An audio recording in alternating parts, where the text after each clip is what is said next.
Let me ask you, which came first, how these came together. When did you feel, or did you feel a call in your life, and did that come as part of this social commitment, or did your social commitments evolve after you were called to the priesthood?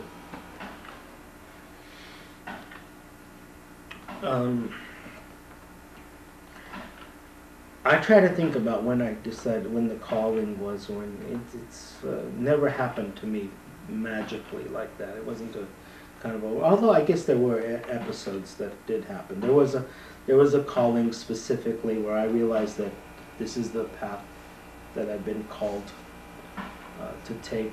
I think the social mission kind of evolved afterwards.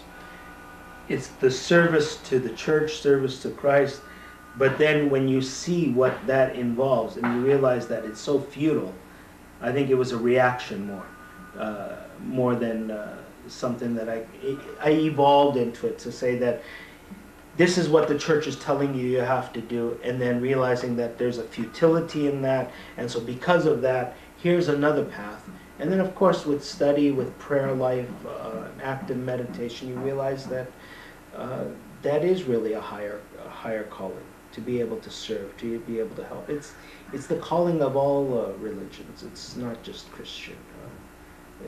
It's to go out and serve, to be able to help others. That's where it's all at. Otherwise, everything else is futile. If I'm doing anything, if I'm doing something for instance, if I'm going to read and study and do these things so that I could justify myself in front of God, it's a very selfish attitude.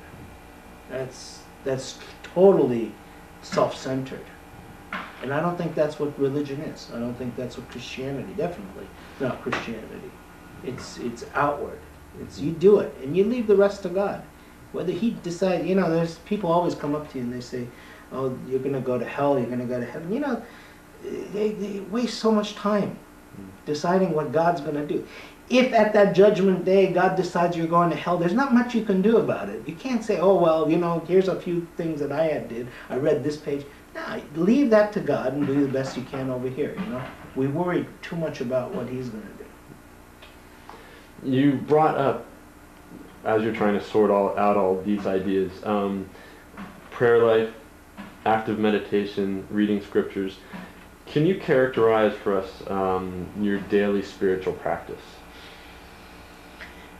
There is I go through meditation early in the morning when I wake up. There's a very, very private time that I have to myself. It's very early in the mornings.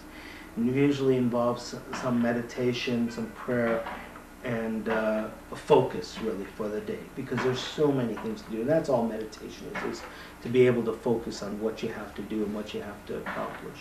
There's the bigger prayer life, which is my first church, and that's my family.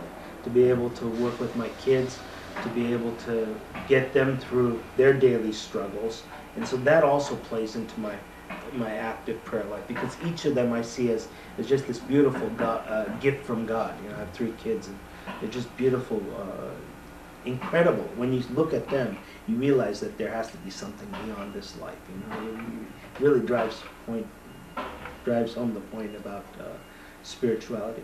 And then I think in the pastoral life, I think every day is a new challenge, and spiritually you have to deal with those challenges. And those, for instance, last week we had a man who's is destitute, nearly living on the streets. His wife is dying of cancer. So she died last Thursday. So the next morning they come, and we have to now put together a funeral service and comfort the family and bring together a support group for him.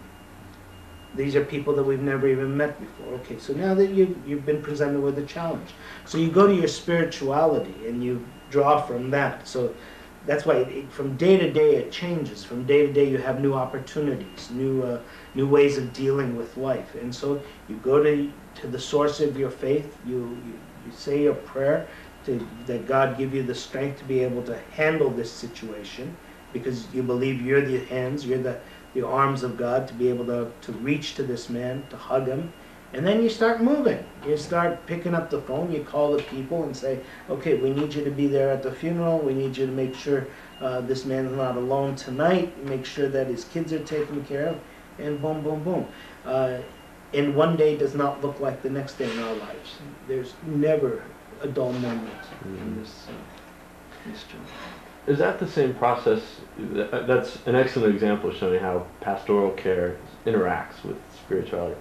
Is that the same process you go through when you start thinking of these social services like the blood drive? When you came up with that idea, did it involve back and forth with scripture, with prayer, or was there how did those ideas come about? Yeah, it goes back and forth with scripture, but let me tell you, my scripture is very, very small. I don't really, there's a lot of scripture there, but mine comes down to a real bottom line kind of thing. It's like love one another, take care of one another. The only way to love God is to love each other.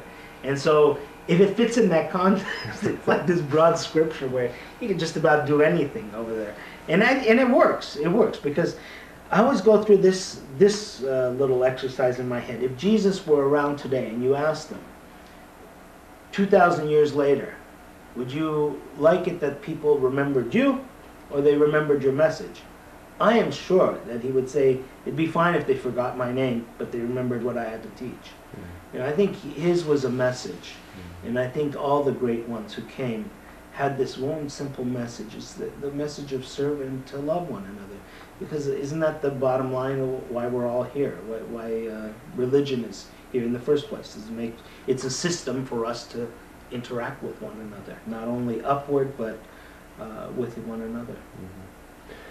When you interact upward, you're saying that oftentimes pastorally you'll go and you'll pray and it'll give you the power, the strength to go out and help that individual person, or maybe on a larger scale.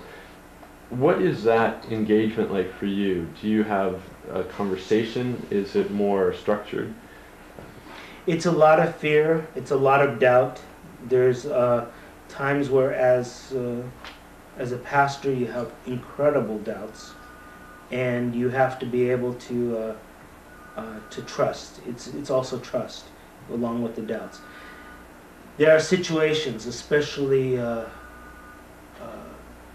passing of young children, to be able to, you know, death isn't supposed to hit them. You know, if they're 90 years old, that's fine. You know, but not a little kid. And then you get, as a pastor, you're thrown into this situation because it could be just the phone call that you get right now and it says you're wanted here. Okay, and within a few seconds you have to be at a scene where people want answers. You're God at that moment, because the minute you walk in with the caller and they see you, the first question, why did God do this? And now you're going to have to also answer for him too.